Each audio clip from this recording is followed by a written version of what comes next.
Hey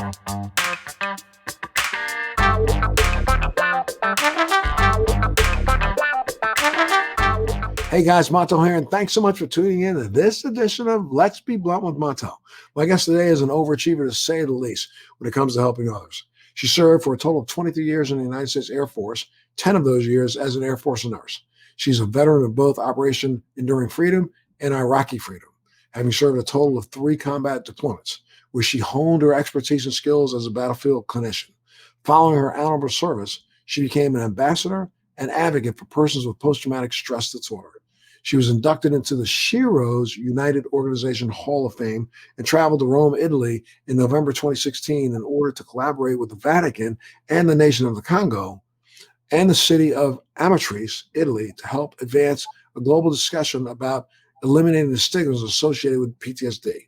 She was named one of the 25 individuals of influence in June of 2018 issue of PTSD magazine, and recently joined the AMVETS 100 list of top influencers of 2018. She won the Daily Record Top 100 Maryland Women for 2016 for efforts with PTSD, and was recently awarded the first Passion Award at the American Veterans Ball. She's a 2020 recipient of the VETS Veterans Award for Excellence in Mental Health, and won Star Nurses Nightingale Award among 600 nominees in September of 2020. She currently serves as the Chief Medical Executive of AMVETS. Cherissa Jackson, thanks so much for tuning in to Let's Be Blunt with Montel, and thanks for being a part. Thank you so much. I'm so honored to be here, and so honored to be here to talk to you today. Absolutely. This is such an important topic because, depending on which, poll you hear or which article you read, our veterans are still committed suicide between 22 and 31 a day. And I think what people need to understand is that what we see in our veteran community is just a microcosm of what we see in our society, because I've gotten recent numbers of as many as 134 to 135 individuals in this country are taking their lives every day, especially dealing with what I think will be our next pandemic, which is a pandemic of mental health issues in the country. So it's so good to talk to somebody who's on the pulse and understands how we and what we need to do to come together to collectively help the least of us who have done so much for all of us. Now, I want to go into this topic, but I want to talk a little bit more beforehand about you, and let's start a little bit about your personal story and your own military service. Tell us where you grew up and what interested you in becoming a part of the military. Yeah, so I grew up in a very small town called Allendale. It's in South Carolina, and I'm 5th of 6 children. And so I saw my parents actually put 3 of my older siblings through college, and I saw the struggle that they did, the financial destitute that they went through. And I knew that I didn't want to do that to my parents. And so when it was time for me to do something after high school, most Southern families give you choices. And so my family always gave us 3 choices. You either had to go into the military, you had to work, or you had to go to college. And I knew that burdening them with the college expense was not the way to go. And so my brother had gone into the Navy. And so I was telling him about my circumstance. I'm like, I don't want mom and dad to have to worry about me. And so he said, maybe the military is for you, Cherissa. You are a stellar student. I know you'll kick the ASVAB in the butt. And so try that. And so that's exactly what I did. And I scored really, really high on the ASVAB, decided to go into the Air Force. Glad that I did. And it's provided the path that it's provided me to this day, Montel. So I'm so glad that I chose that path. It could have been different. I could have gone in different branches, but I do believe the Air Force was the right branch for me. And now you entered the Air Force just as a normal troop. I mean, what made you discover your calling as a nurse? Yeah, so I came in at 17. So my parents actually had to sign for me to come into the military. And it was after an administrative fluke. I'd gotten accepted into the Air Force Academy. It was time for me to go to Air Force Academy. And they realized at the 9th hour that there were some administrative things that weren't done. So I was crushed knowing that I couldn't go to the Air Force Academy. And so at 17, I said, Mom and Dad, I need your support. They signed for me to go into the Air Force. I was the logistics officer at first. And so that was just basically getting supplies for the F-15s, F-16 aircrafts. And I knew that my life was bigger than that. And I had twin daughters, with my ex-husband. And I knew that I wanted to serve others, just like I kind of served my parents by coming into the military. And I saw how the nurses took care of my daughters. And I was like, man, I can do this. And so I pursued nursing from that experience of having twins and seeing the nurses take care of my twin daughters. And so now you jumped ahead kind of quick. So you went in at 17, got married in the service, had twin daughters, then decided to change your MOS from being a supply officer or supply corps tech to going into nursing. Did you go through nursing school in the Air Force? Oh my goodness, yes, Montel. And, I did logistics officer work for 10 years. And then along the way, from many, relocations, many assignments, I'd done my prerequisites. Most military folks, if they wanted to go to college, they had to do it part-time. And so everywhere I went, every base I went, I got my prerequisites for nursing school. And when I got to my last location, which was Charleston Air Force Base, I said I wanted to apply and attempt to go to nursing school. And so I was the first one in my squadron to ever attempt nursing school as a full-time student while still working for the military at night. So the military would not release me. So they said, okay, Cherissa, this is your dream. This is your goal. If you want to do this, we'll have you work for us at night and you go to nursing school in the daytime. And so that's what I did to complete my bachelor's degree in nursing while still on active duty in the Air Force. And then they transition your MOS to nursing in the Air Force. Is that what they did? Correct. So when I became a nurse and I passed my exams and I became a bona fide registered nurse, I then transitioned over from being an enlisted person to an officer. And I was then enlisted into the Air Force's Nurse Corps. And then I became an officer in the Nurse Corps. And then I started working as a nurse from there. And tell me a little bit about your deployments as an Air Force nurse. Where were you deployed to?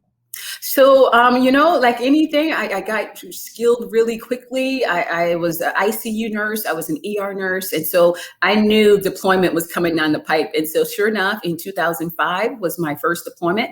And I went to Iraq. I was at Balad Air Base. And it was during the height of the war. And so the injuries that I saw, the soldiers that we took care of, was pretty intense. We were doing 12-hour shifts with 1 day off. We were having rapid fire at all times. We also took care of the insurgents. So most people are under this impression when you are deployed as a nurse, we only take care of our own soldiers. But no, that's not the case. We actually took care of insurgents as well. And so seeing those injuries, we can go into details, the things that I saw, the amount of troops that we took care of, the pain that these soldiers went through. I was there on the front line as these guys were coming off of the battlefield on those Chinooks and those Black Hawks coming in, rapidly throughout the day and throughout the night. And so my first deployment was 2005 to Iraq. And then they sent me back again because of my skills in 2006. And then they gave me a little pause for a few years. And then they sent me to Afghanistan in 2011. And that was my last deployment. Were you at the Kandahar hospital? I was. Was General Kuntz your CEO then at the time? I'm not sure. I was back in 2011, Montel. I can't remember. But yeah. Absolutely. Yeah, the general's a really good friend of mine. Yeah. And I know that must have been at 2011. That was close to when I went to Afghanistan. So I may have come by and seen you in there or come by the hospital then. But I know that 2011, we were still rockets, red glare, and taking a lot of casualties. Did that leave you with, your own form of PTSD? Absolutely. And you know what? I actually have that in Montel. As a nurse taking care of soldiers who had PTSD, I knew what PTSD looked like.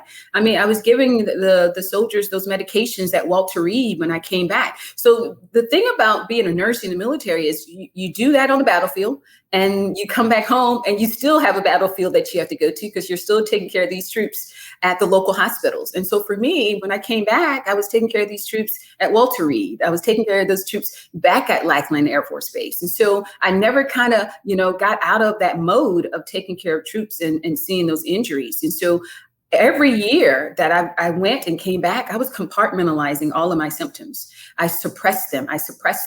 Instead of recognizing what they were doing. And it wasn't until Afghanistan that I had a near-death experience that I came back. And I had an episode where I was just like, something's just not right. And that episode turned into more episodes. And finally, in August of 2012, when my daughters were off to college and I was home by myself, that's when all of the memories, all of the smells, everything that I had locked away came back, and it hit me like a ton of bricks. And I knew when I woke up and I was in the fetal position in a corner of my condo crying with no one to help me, I knew I needed to get some help. And I knew that I was going through a PTSD break. And so that was the first sign that I knew I needed help. And then, I mean, what kind of help were you able to get? Let's talk about that a little bit. Yeah. So again, as a nurse, I knew what most soldiers went to get. They went to get therapy. They were put on, those classic medications, antidepressants, insomnia medications, things of that nature. And so I knew I couldn't go to my command. So I went to therapy on my own. And immediately the therapist said, Cherissa, how can you not have PTSD? The things that you saw in 2005, 2006, 2011, there's no other diagnosis that I can give you besides PTSD. And so I went the therapy route for a very long time until I did the medications for antidepressants for a very long time, but I didn't like the way it made me feel. And being a Southern girl, growing up in the church, I kind of horned in on my spirituality. I also thought of exercise as a means for me to help my PTSD symptoms. When I would sweat and when I would train for marathons, it felt like I was sweating off my PTSD symptoms. So it was important for me to keep those things balanced. Exercise, my spirituality, I would meditate. And these are things still to this day that I'm doing to kind of keep my PTSD symptoms at bay. But now you're keeping them at bay like so many other, keeping it in check. But, it's tough right now. I mean, when you look at what some of the frontline nurses that are dealing with this COVID pandemic here in the United States are going through, though they don't see the extent of the injuries, the blood and guts that you saw, I think the emotional strain on them is just as severe, having to cope with, people coming in that, are, sequestered away from their family members and their loved ones. They are the only intermediary that they have to their family. I think that burden on them is such that we're not even stopping to think about it the way we should be so far in this country. So, but just putting it in check, is that enough? I don't think that's enough, but it's my way of being able to function every day. I mean, I have a very high profile role as the chief medical executive of AMVETS, so I have to be functional, right? I can't do in the things of the past. I have to move forward, and I have a daughter that's on the front line. She's a nurse at one of the hospitals here in Maryland. And so I can't, think about just me. I have to think about her mental health. And I'm always making sure that she's in check, and all of my nursing friends that, their mental health is in check. But at the end of the day, you have to have a mentality that's strong. You have to have a good support system. And I think for me, I was able to find those things. And just like I mentioned earlier, I chose to go down a path that most people don't go down, of not relying on medications and choosing to find what works for me. And even in the people that I talk to who have PTSD, I say to them that this is your new you. So you can't try and claim or chase after that old person that you were. You have to come to grips with who you are and find what works for you. So I always implant that on people that, just find what works for you, stay in that pocket, and just continue to do your mental checks. And if you have to get therapy again, if you have to be on medications again, that's where you are in that moment. It doesn't mean that's where you're going to stay. Yeah, I think I shared it with you before we started this podcast that there is a treatment protocol available right now that I am trying as hard as I can to help the creators of get out, because we have been kind of stuck in a way in this country and in the treatment system kind of stuck and stupid. I say that way, and I'm not really casting aspersions on people, but we found something that they had a little bit of faith in, and then we stopped looking beyond. And science is an evolutionary thing. I mean, it continues to evolve, and so now there is a protocol out there that has literally been considered evidentiary medicine and has shown now an efficaciousness of close to 90% in being able to relieve patients of symptoms of PTSD. So, organizations like yours, the AMVETS. Let's talk a little bit about AMVETS. I mean, what brought you to AMVETS' door? Yeah, so as you mentioned in my bio, I had done some independent work in PTSD. When I got out the military in 2013, I had been on this road to just educating and bringing awareness to the community of what PTSD is and was, right? I think people thought PTSD was folks who was zombies out here on medications and they were crazy. And so I was on this journey to change that perspective. And in doing so, I actually had a speaking engagement at West Point. And one of the West Point cadets' fathers came up to me and he was like, you're so articulate, you're so astute, you got yourself together. You couldn't possibly be someone who has PTSD.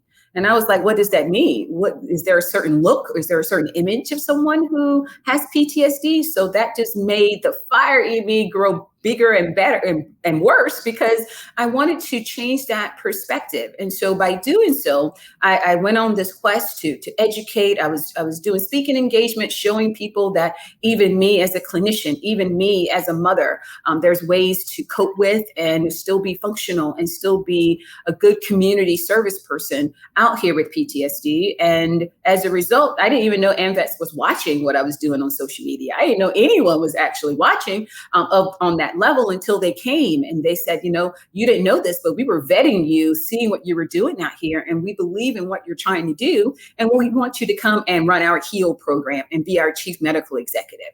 And I was floored because this was the first opportunity, Montel, that this VSO ever had a female veteran of color in this role as a chief medical executive.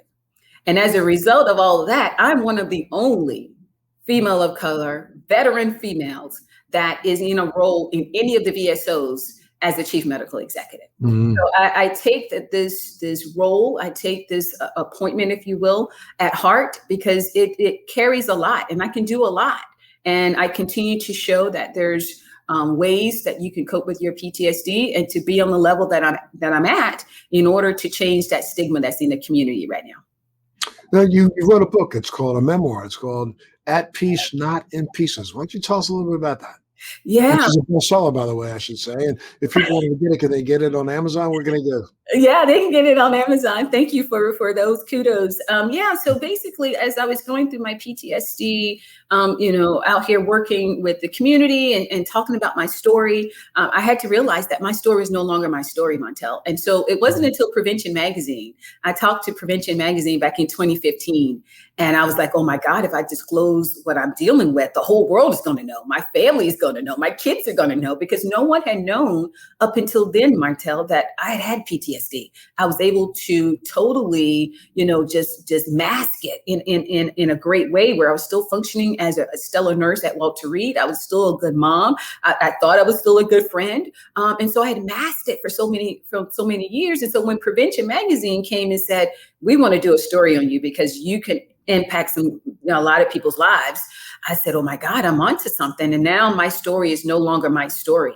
So as a result, I started documenting and started journaling my thoughts and the things that I had overcome. And I put it in this book. It's called At Peace, Not in Pieces, to show people that you can be at peace, PEACE, through your challenges, through your struggles, and not be broken into pieces. And so it's basically my way of giving someone a journal, a way of dealing and coping with their own struggles and challenges, not just about PTSD. It's about being a single mom of twin daughters when I went through a bitter divorce, being in financial ruins. I mean, you talk about broke. I was broke, even in the military, going through a divorce.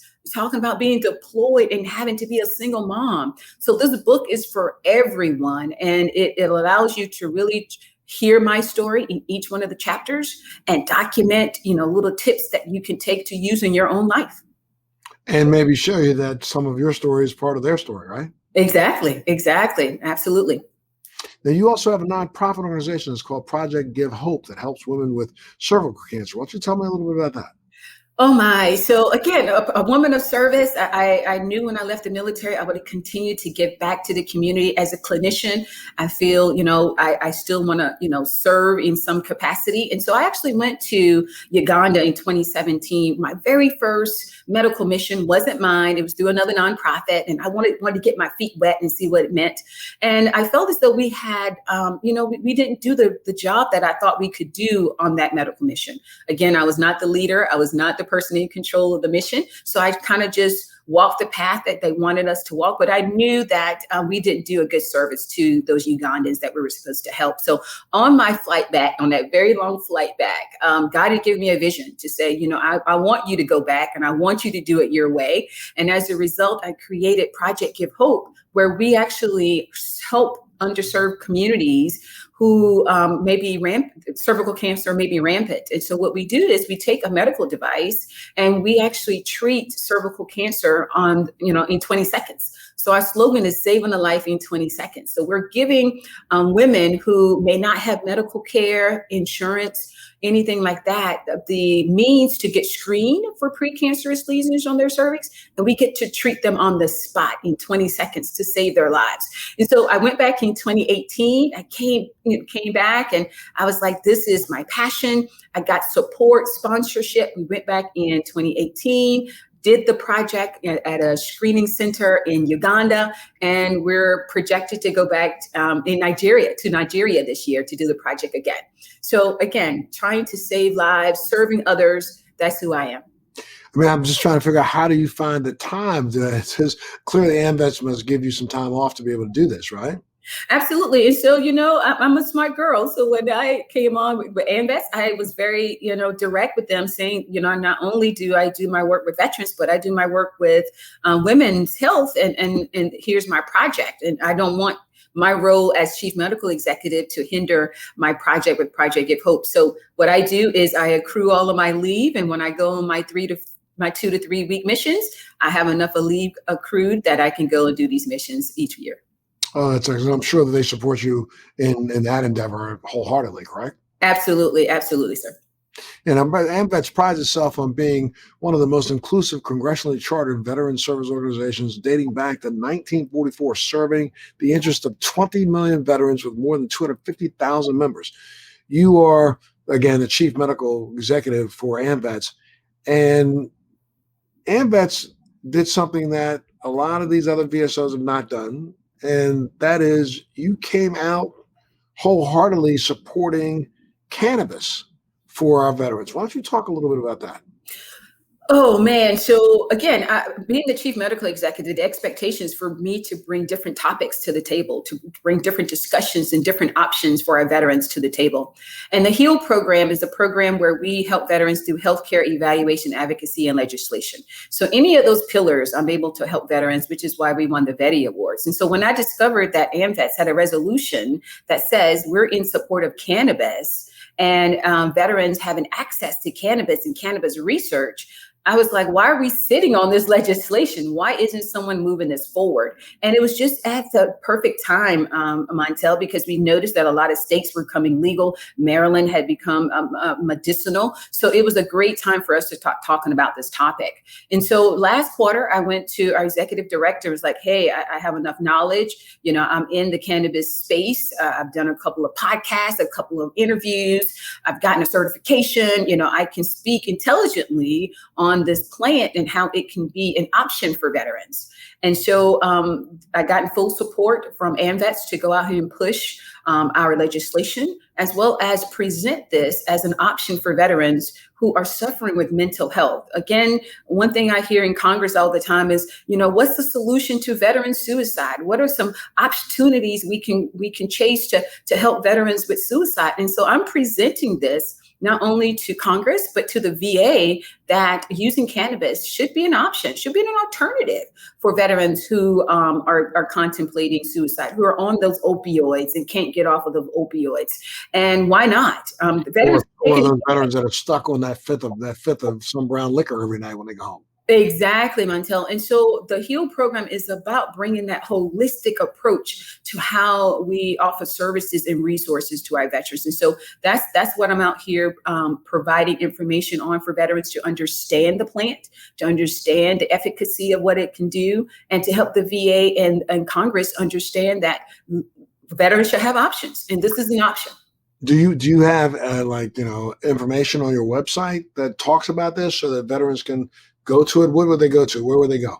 Yeah, so they can go to AMVETShealprogram.org. I have begun starting put some information on there about our Cannabis Conference that's coming up. And within that Cannabis Conference, we'll have multiple panels talking about the plant itself, the different conditions that it is being used for. We're bringing in legislation. We've already gotten some confirmations of different legislators across the country that want to give a spotlight to why they're supporting the efforts of cannabis and it being something veterans can use. And so at the end of the day, anything that a veteran needs, they can go to our HEAL program and we can support them in finding resources. Yeah, talk a little bit about that conference, or a little bit more about that conference in June. I'm speaking at your conference, am I not? Yes, you are, and I so appreciate that you will be our keynote speaker. And the Cannabis Conference is called the Veterans Alternative Healthcare Conference or Healthcare Summit. And I coined it that way is because I don't want people to think, oh my God, all Cherissa is going to be doing is talking about cannabis on that day. Well, that's not the case. We want to talk about a holistic approach to taking care of veterans and veterans conditions. And so the conference is going to be on June 27th. It's virtual. And I chose June 27th because it's PTSD Awareness Day. So what other better way to talk about PTSD and a solution or an option than to have it on that day? And it's virtual from 9 a.m. until 6 p.m. is a day full with lots of panels. Of course, you would be the keynote speaker. We are introducing a documentary that I'm doing called I Am a Veteran and I Use Cannabis. And we'll be sharing some little teasers of showing veterans talking about openly their use of cannabis and what cannabis has done to change their lives. We will have a pitch competition on that day as well. So if a veteran's interested or has an idea in the cannabis space, we have that opportunity for veterans to pitch their ideas. And last but not least, we're giving an award to a female veteran and a male veteran who is doing great work in the cannabis industry. Now, where should people go if they want to sign up to be a part of that conference? Yes, sir. It would be AMVETShealprogram.org. It was where they'll go, and the pre-registration form is already there. And if they're a veteran, it's free. And when open registration starts in a few weeks, those who are non-veterans, it'll be $22 in respect and observance of 22 veterans die a day. And then for businesses, it's $220. And, I'm sure that we're here for us to talk about it. It's just very easy here on Let's Be Blunt with Montel. This is a pro-positive thought process around cannabis, and we know what it does for lots of things. But you've got to be getting some pushback. What's your pushback been? The pushback has been, and I'm going to be honest with you, from the organization as a whole. Our organization is an old organization. So most of the veterans and most of the people within the organization are the older generation veterans. And so they think of cannabis as weed, and you're trying to keep us high, Cherissa, and why do we need to be high, and how is being high going to, help me with my problems and my condition? But it's not until I break it down and tell them about the efficacy of the plant that it changes their perspective. So even within the organization, I'm having to change their perspective so that they know why this push is necessary. They know why they're supporting me. So that's been something that's ongoing. And how about outside of your organization? What kind of pushback have you gotten from people who are just looky-loos looking in? Yeah, so the looky-loos, they're looking. They're looking to see what else is this girl going to create. They're looking to see what else she's going to do. However, in the veteran community, the veterans are asking those important questions. Cherissa, how is this going to help with my back pain? How is this going to help with my insomnia? How is this going to help with, even for females, my endometriosis? And so I find that veterans are very inquisitive because they are looking for options. However, the lookers outside of that, they're also kind of, like, are you sure this is something that you want to tap into? Because the negative connotation is still out there. And I'm sure now when AMVETS goes before Congress or goes before some of your legislators, what do they have to say? They say, well, we were happy with AMVETS until you got on board this cannabis thing, especially when you're looking at an administration right now that just recently fired people for their prior cannabis use, and an organization that's still, you know, an administration that, you know, 6 months before they came in office, you know, our president was still claiming that cannabis was a gateway drug. And so what are we going to do, or what is AMVETS going to do to try to help educate politicians and others, not just in a conference way, but how are you going to step forward after this conference to tell the world, look, this is something that we really need to look at seriously? And I think, you know what, Montel, what we've done, unlike other VSOs, is bring this to the forefront in Congress. And one of the things I got our national commander, who, by the way, is the first ever female national commander in AMVETS' organization after 75 years, I got her and it convinced the organization that this was important enough to have in her congressional testimony. So just last month, she put in her congressional testimony the discussion about us having this conference, talking about our resolution about cannabis. And so far, we've gotten great reviews from congressmen that's in Congress who are supporting different bills for cannabis. And so they're reaching out to us, asking, you know, how can you guys support us and get some of these bills across, you know, to the finish line? So, you know, it's mixed emotions and mixed feelings out there. And I think that's because of education. The more people become aware, I think they'll change their perspective. And Cherissa, what can more people do to help you? I mean, you know, you're not an island, so, and you know, you can use some support. What would you suggest people do? Would you have them write their congressman? Would you have them write letters to AMVETS? How do you want them to help you? You know what? I think the here and the now is getting as many people out to this conference as possible, Montel. The conference is pretty much our coming out, if you will, for people to really see what AMVETS' stand is on cannabis. I'm just a lonely soul. My program is very small. It's only self-sustaining if I get funds through efforts like this. So I have to go out here and push out my initiatives in order to get funding for my program. So I would say immediately, I would want people to go out here and support the conference, register. And if you want to donate. If you, you know, want to do anything else, you can certainly reach out to me and we can discuss those efforts. But right now, I'm planning the conference and making it as accessible as possible, supporting the HEAL program. You can see all of that information on the HEAL page would be what I would ask folks to do. And just since we have been talking about the suicide issue among our vets, we've discussed it a couple of times. If in fact a vet happened to be looking and watching now, where would you tell them to go if they were in extremis today or tonight or tomorrow? Yeah, that's a good question, Montel. I would tell all veterans, you know, if you're in immediate crisis, definitely call the Veterans Hotline, definitely call the ER. What I'm learning as an assist trainer, and I'm a suicide interventionist, is that a lot of veterans or anyone dealing with suicide, they don't want to die. They just want the pain to go away. And so they're looking for that opportunity just to have that pain just go away. And so it's a matter of understanding what they're experiencing and being able to talk to them in a way to let them know that they can be safe in that moment, and that taking their life is not going to rid them of their problems, but we can find ways to help them just live their best lives. And so for anyone that's in a crisis, definitely reach out to the ER, you know, call the Veterans Hotline. You know, you can call AMVETS if you want to. We have interventionists ready and willing to deal with crises like this. But again, it's important that everyone knows that, you know, we're here to support them in any way possible. Well, you know, I got to tell you something. It's just been such a pleasure and joy having you on today and having your infectious spirit on today on Let's Be Blunt with Montel. And like I said to you, I will make sure that we get you some information about the RTM program, which is a reconsolidation of traumatic memories.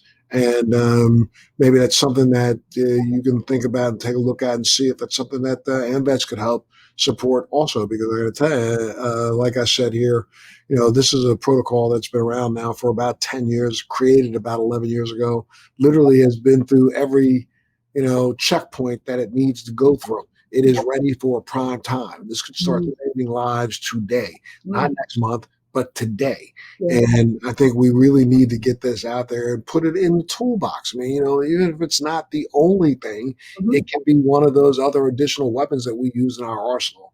So I'll make sure we get information to you about that. And, one more time, do another shout out about your conference coming up. So make sure people know where to go. Yeah, absolutely. The Veterans Alternative Healthcare Summit will be on June 27th. It's a virtual conference from 9 o'clock to 6 p.m. You can go to amvetshealprogram.org to pre-register. And one more time, if they want to get a copy of your book, I'm in pieces. What was the title again? Is At Peace, Peace, not Pieces. You Not can go Pieces. to Amazon.com to order a copy. Okay, absolutely. Well, look, thank you so much for being a part. You always have a home here. If you have anything you want to get out, any words you want to spread, let us know. We'd love to have you back. You're doing really, truly God's work, and you're doing some good work. So stay at it. Make sure, though, that so many who try to help so many, we forgot to help ourselves. And so, do what you've been doing well, and that's checking in with yourself every now and then and making sure that you shore yourself up. And I say thank you again. And God bless you. Stay at it. Stay well. Keep your family safe. And we'll see you at the convention. Yes, sir. Thank you so much. I really appreciate it. Enjoy the rest of your day. Absolutely. You enjoy it too. Thanks for joining me on Let's Be Blunt with Montel. Please make sure you're subscribed and hit the bell to be notified when new episodes post each week. We'd love to hear your feedback also, so please send us your comments.